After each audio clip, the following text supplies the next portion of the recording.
जी हाँ दोस्तों, नमस्कार। तो सबसे पहले मैं अपने सभी विद्वान साथियों को, विषय बहनों को, सभी प्रिय विद्यार्थीगण को जो नाना प्रकार के कॉम्पिटिटिव एग्जाम की तैयारियां करते हैं, उन सभी मित्रों को जितेंद्र क्लासेस की इस ऑनलाइन कक्षा की तरफ से और मैं अपनी तरफ से आप सभी लोगों को बहुत बहुत बहुत बहुत अतल दिल की गहराइयों से स्वागत करता हूँ, साधुवाद देता हूँ, अभिनंदन करता हूँ। दोस्तों, हालांकि जो हमारे विद्यार्थीगण उत्तर प्रदेश पुलिस भर्ती की तैयारी कर रहे हैं, उन मित्रों के लिए याद रखिएगा, टॉपिक बाय टॉपिक आपकी हिंदी स्टार्ट कर दी गई है।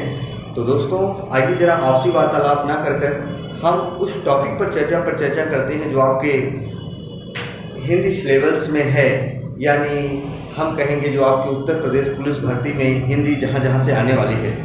दोस्तों, जैसे कि आप जान पा रहे हैं, आपका वर्ग विचार पूरा हो गया। अब हम पढ़ने वाले हैं हिंदी भाषा। दोस्तों, यहाँ से बहुत प्रश्न आते हैं, याद रखिएगा आपके कॉम्पिटिटिव एग्जाम में हम क्या पढ़ने वाले हैं, हिंदी भाषा। दोस्तों जी हाँ, क्या पढ़ने वाले हैं, हिंदी भाषा। इसके बारे में पढ़ेंगे, एक प्रश्न नहीं छूटेगा दोस्तों। खाली आप मनोयोग से डेली आप वीडियो को देखिएगा, 10 मिनट की, 20 मिनट की, जो भी हो। इसके बाद आपके कंसेप्ट तो क्लियर हो जाएंगे, प्रश्न वहीं से आना है, मेरी गारंटी। आइए दोस्तों, आज हम बात करेंगे भाषा के बारे में कि भाषा की सबसे छोटी इकाई क्या होती है, भाषा की सबसे बड़ी इकाई क्या होती है। कहाँ ये पूछ लिया जाता है कि भाषा की सार्थक इकाई क्या होती है, भाषा की सबसे लघुतम इकाई क्या होती है, अर्थ के आधार पर भाषा के कितने अंग माने जाते हैं। इन तमाम भूमिकाओं पर चर्चा करेंगे और इसके साथ साथ विद्यार्थीगण हिंदी भाषा की उत्पत्ति क्या होती है, पाली, प्राकृत, सौशेली, हिंदी भाषा की उत्पत्ति कैसे हुई, तमाम भूमिकाओं पर हम चर्चा करेंगे। दोस्तों आइए जरा देखते हैं हिंदी भाषा को। सबसे पहले हम देखेंगे, तो सबसे पहले हम स्टार्ट करेंगे विद्यार्थीगण, भाषा के जो अंग माने जाते हैं। जी हाँ, भाषा के जो अंग माने जाते हैं दोस्तों, भाषा के प्रकार नहीं, भाषा के अंग। तो भाषा के जो अंग माने जाते हैं विद्यार्थीगण, वो 3 माने जाते हैं दोस्तों। क्या माने जाते हैं? 3 माने जाते हैं। और वो 3 अंग कौन कौन से होते हैं प्रिय दोस्तों? याद रखिएगा, वो 3 अंग, एक होता है वर्ड, एक होता है शब्द और एक होता है वाक्य। जी हाँ, भाषा की ये 3 अंग माने जाते हैं दोस्तों, वर्ड, शब्द और क्या, वाक्य माने जाते हैं। अब इसके ऊपर आप कि एग्जाम में प्रश्न आता है, कैसे आपको करना है, आइए जरा बताते हैं। तो दोस्तों एक चीज याद रखना, जो ये वर्ड होता है, वर्ड कैसे बनता है, शब्द कैसे बनता है, वाक्य कैसे बनता है, फिर हम प्रश्न बताते हैं। दोस्तों सबसे पहले याद रखना, जो वर्ड होता है ना, वर्ड की जो परिभाषा होती है, वर्ड की परिभाषा क्या है, इसके बारे में हम देखेंगे। वर्ड क्या है, इसके बारे में हम देखेंगे। वर्ड की परिभाषा ये होती है दोस्तों कि ध्वनि को जब हम लिखित माध्यम का रूप दे देते हैं, ध्वनि को, जी हाँ दोस्तों, ध्वनि को जब हम लिखित माध्यम का, दोस्तों लिखित माध्यम का रूप दे देते हैं, रूप दे देते हैं, उसी को क्या कहा जाता है, वर्ड कहा जाता है। ध्वनि को जब हम लिखित माध्यम का रूप दे देते हैं, उसी को क्या कहा जाता है, वर्ड कहा जाता है। दोस्तों याद रखना, ध्वनि को जब हम लिखित माध्यम का रूप दे देते हैं, तो उसी को क्या कहा जाता है, वर्ड कहा जाता है। लेकिन बात आती है दोस्तों कि ध्वनि क्या है। तो विद्यार्थीगण इन चीजों को यही विराम दीजिएगा। सबसे पहले हम यहाँ से समझने का प्रयास करते हैं। तो करना क्या है प्रिय दोस्तों, जो हमारी ये हिंदी भाषा है, याद करिएगा, ये भाष धातु से मिलकर बनी है। जो हमारी हिंदी भाषा है, ये भाष धातु से मिलकर बनी है दोस्तों। और जो भाष होता है, भाष का शाब्दिक अर्थ होता है दोस्तों, भाष का शाब्दिक अर्थ होता है विचार प्रकट करना। क्या होता है? विचार प्रकट करना, या दोस्तों होता है क्या, बोलना। भाष का शाब्दिक अर्थ होता है विचार प्रकट करना या बोलना। फिर दोस्तों, जब हम कोई भी चीज अपने दिमाग में सोचते हैं, गुनते धुनते हैं, उसको तो विचार कहा जाता है। लेकिन उसी विचारों को जब हम एक दूसरे के सामने अभिव्यक्त कर देते हैं, तो विद्यार्थीगण याद रखना, वो भाष का शाब्दिक अर्थ कहलाता है। भास का शाब्दिक अर्थ होता है विचार प्रकट करना या बोलना। जो अपने दिमाग में हम कुछ सोच रहे होते हैं, एक दूसरे के सामने अपने मनोभावों को सदैव अभिव्यक्त करते हैं। जो दोस्तों, उसी को याद रखना हमेशा और हमेशा भास का शाब्दिक अर्थ कहा जाता है। बातों को ध्यान से समझना। यह है विचार प्रकट करना यानी बोलना, इसका पर्याय जैसे मैंने बताया। दोस्तों याद रखना। आइए जरा हम और तथ्य समझते हैं। जैसे ये वर्ण है, तो वर्ण कैसे बना? वो ध्वनि से बना। जैसे विद्यार्थीगण हम बचपन में छोटे छोटे हुआ करते थे, हम हमारे घर के परिवार के दादा दादी नाना नानी, हमारे घर के पूर्वज सायंकाल की बेला पर हमें सदैव पास बैठाकर कहानियां सुनाया करते थे। कहानियां ना सुनाकर कभी कभी हमारे बूढ़े बुजुर्ग या दादा दादी नाना नानी दोस्तों ध्वनियों का उच्चारण कराया करते थे। कहते थे बेटा जरा का कर, खा कर, गा कर, घा कर। तो का, खा, गा, घा का, अन्ना का ध्वनि का उच्चारण कराया करते थे। लेकिन दोस्तों जब हम पढ़ते थे, हमारे दादा दादी नाना नानी हमारे पूर्वज पढ़ते थे सिर्फ का, खा, गा, घा, अन्ना, तो ये ध्वनि हुई ना। लेकिन उसी ध्वनि को जब हम लिखित माध्यम का जामा पहना देते थे, ऐसे लिख देते थे ग, ख, ग, घ या अन्ना, ऐसे हम कहते थे ज, छ, ज, झ, ऐसे यहाँ कर देते थे। तो इसको जब हम लिखित माध्यम का जामा पहना दिए दोस्तों, तो याद रखना है किसमें बदल गया? वर्ण में। यही वर्ण की परिभाषा रही, यही वर्ण की परिभाषा रही दोस्तों। वर्ण की जो परिभाषा पूछे आपसे, तो याद रखना, कह देना ध्वनि को जब हम लिखित माध्यम का रूप दे देते हैं तो उसे क्या कहा जाता है?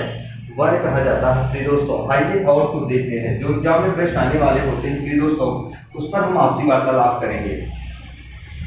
अब जरा देखो, जो वर्ण होता है ये भाषा की सबसे छोटी इकाई होती है। ये भाषा की सबसे छोटी इकाई होती है दोस्तों। सबसे पहले हम बात करेंगे वर्ण के ऊपर ही कि वर्ण के बारे में जितने प्रश्न बनते हैं। याद रखना, ये भाषा की वर्ण,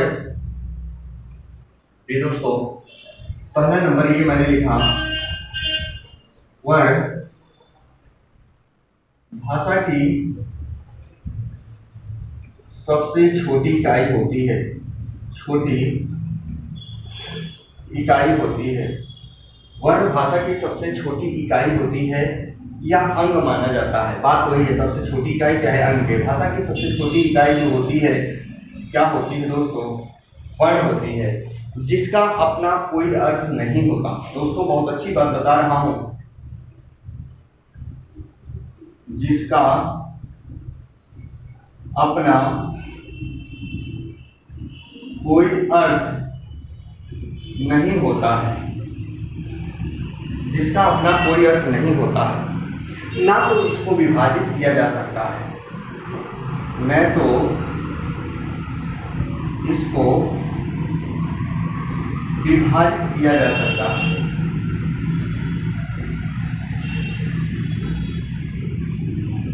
और ना तो इसको विभाजित किया जा सकता का मतलब ये दोस्तों, ना तो इसका विखंडन किया जा सकता है, और याद रखना इसका अपना कोई अर्थ नहीं होता है।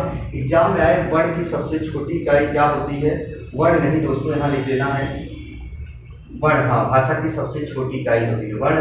भाषा की सबसे छोटी इकाई होती है, सही है। जरा देखिएगा, यानी इसको विभाजित नहीं किया जा सकता है। दोस्तों अगर प्रश्न ये आ जाए, दूसरा प्रश्न, क्या भाषा की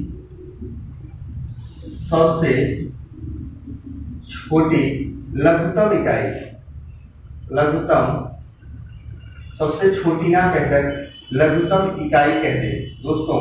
याद रखना, छोटी कहे तो छोटी, नहीं तो क्या पूछेगा? लघुतम इकाई।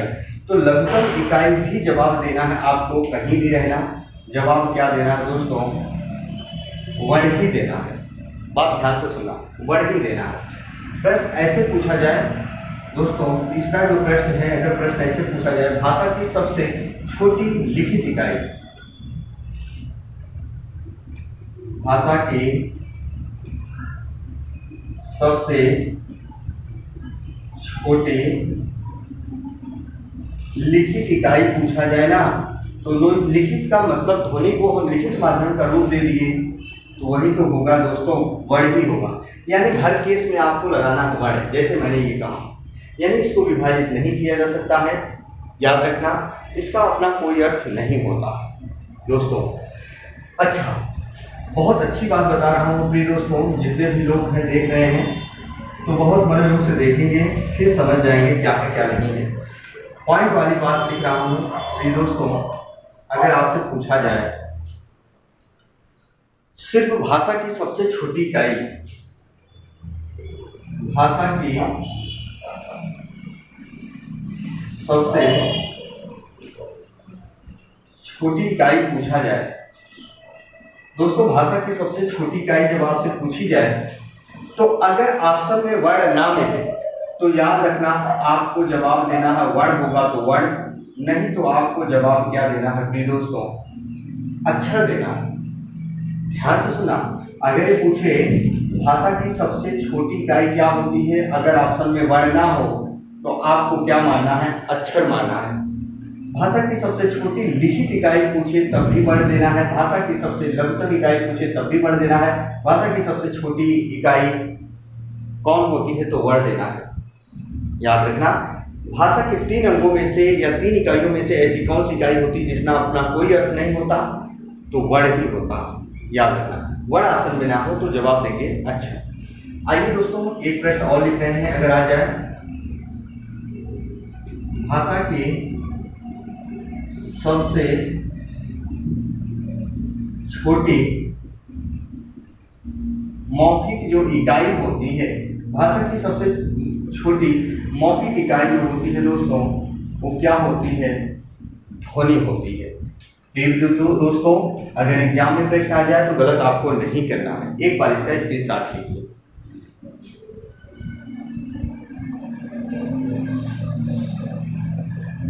जी हाँ दोस्तों, एक बार इसके साथ लीजिए। प्रश्न आए तो ऐसे ही करना आपको, वर्ण के बारे में मैंने विस्तार से चर्चा किया, ऐसे आए।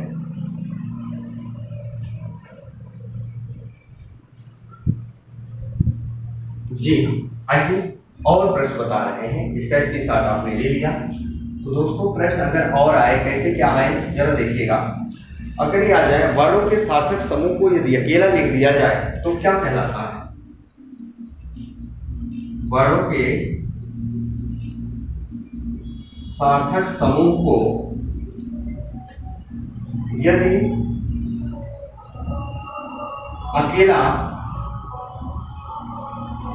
दिया जाए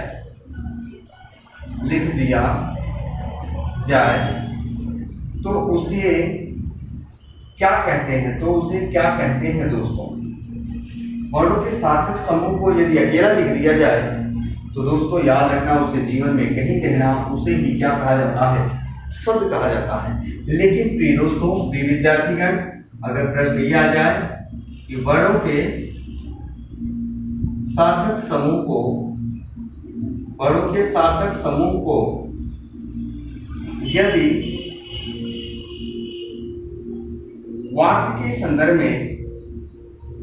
के संदर्भ यानी वाक्य के रूप में प्रयोग किया जाए, यानी वाक्य के संदर्भ में प्रयोग किया जाए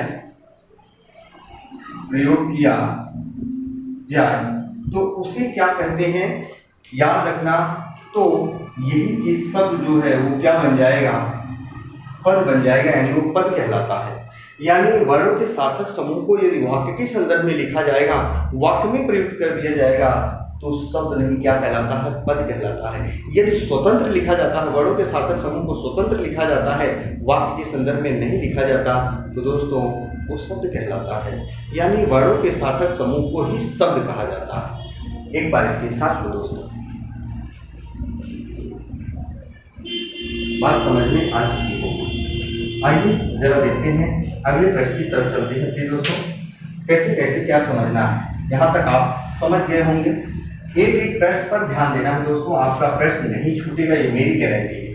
उत्तर प्रदेश पुलिस भर्ती की तैयारी करने वाले विद्यार्थीगण ध्यान दें, ये प्रश्न आने तय हैं और जैसे जैसे बता रहे हैं, यदि आप ये सीख गए तो फिर कभी गलत नहीं करोगे, ये मेरी गारंटी है। आइए जरा देखते हैं दोस्तों। इसके बाद हम बात करेंगे भाषा के 3 इकाइयों में से शब्द पर। तो दोस्तों, जो शब्द होता है ना, वो क्या होता है, वर्णों के सार्थक समूह को शब्द कहा जाता है। लेकिन सबसे पहले हम बात करें, अगर आपसे पूछा जाए अर्थ के आधार पर भाषा की सबसे छोटी इकाई, अर्थ के पर भाषा की सबसे छोटी इकाई, तो अर्थ के आधार पर जो भाषा की सबसे छोटी इकाई होती है दोस्तों, याद रखना वो क्या होती है, शब्द होती है। अर्थ के आधार पर भाषा की सबसे छोटी इकाई क्या होती है, शब्द होती है विद्यार्थीगण, यानी शब्द होता है अर्थ के आधार पर भाषा की सबसे छोटी इकाई। जी हाँ, याद रखना, जिसका अपना अर्थ होता है, जिसका अपना अर्थ होता है। तो दोस्तों आइए जरा और देखते हैं, ये जो है क्या होता है, अगर आपसे पूछा जाए शब्द किससे मिलकर बनता है, तो वर्णों के सार्थक समूह को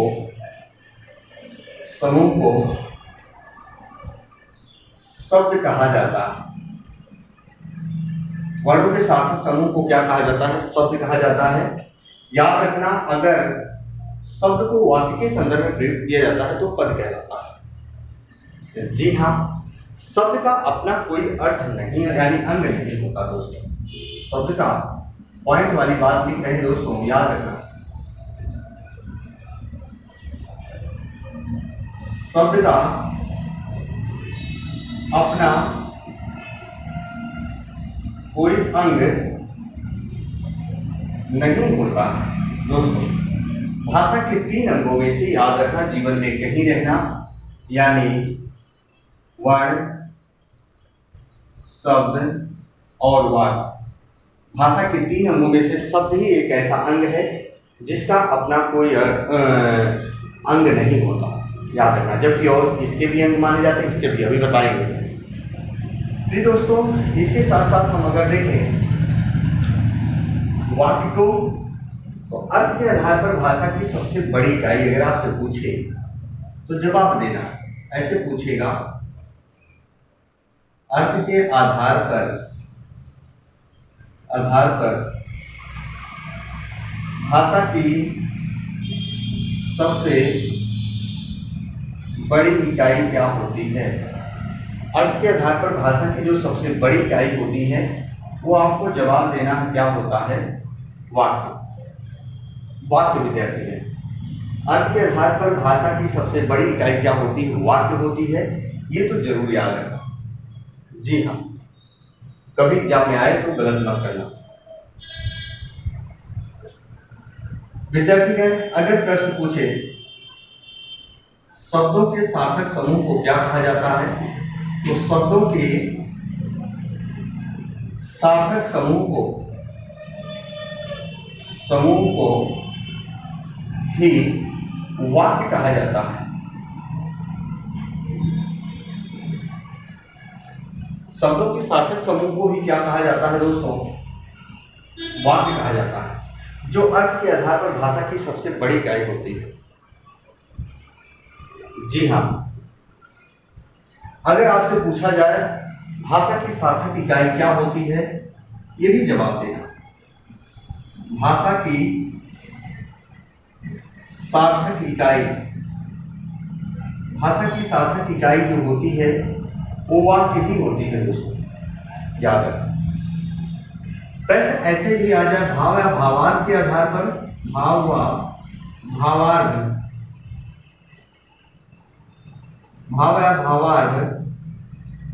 के आधार पर भाषा की इकाई किसे कहा जाता है। भाव या भावार्थ के आधार पर भाषा की इकाई किसे माना जाता है, किसे माना जाता है, तो आपको जवाब देना है दोस्तों, वाक्य देना है। अर्थ के आधार पर भाषा की कितनी इकाइयां होती हैं प्रिय दोस्तों, तो गलत नहीं करना है, ध्यान से सुना। अर्थ के आधार पर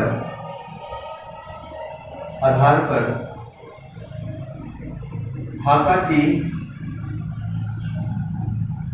कितनी इकाइयाँ होती हैं, कितनी इकाई होती है, कितनी इकाई होती है। तो दोस्तों आपको जवाब क्या देना है, अर्थ के आधार पर भाषा की 2 इकाइयाँ होती हैं और 2 इकाइयों में से वही होती हैं एक शब्द और क्या होती हैं, एक वाक्य होती है। याद रखना जैसे जैसे मैंने लिखा दोस्तों, यदि ऐसे ऐसे आप समझ गए तो याद रखना जीवन में कभी गलतियां नहीं करोगे, मेरी ये गारंटी है दोस्तों। प्रश्न आएगा तो गलत तो नहीं होगा, चाहे कुछ भी हो जाए। आइए और कुछ देखते हैं, एक बार इसका स्क्रीनशॉट लीजिए पहले।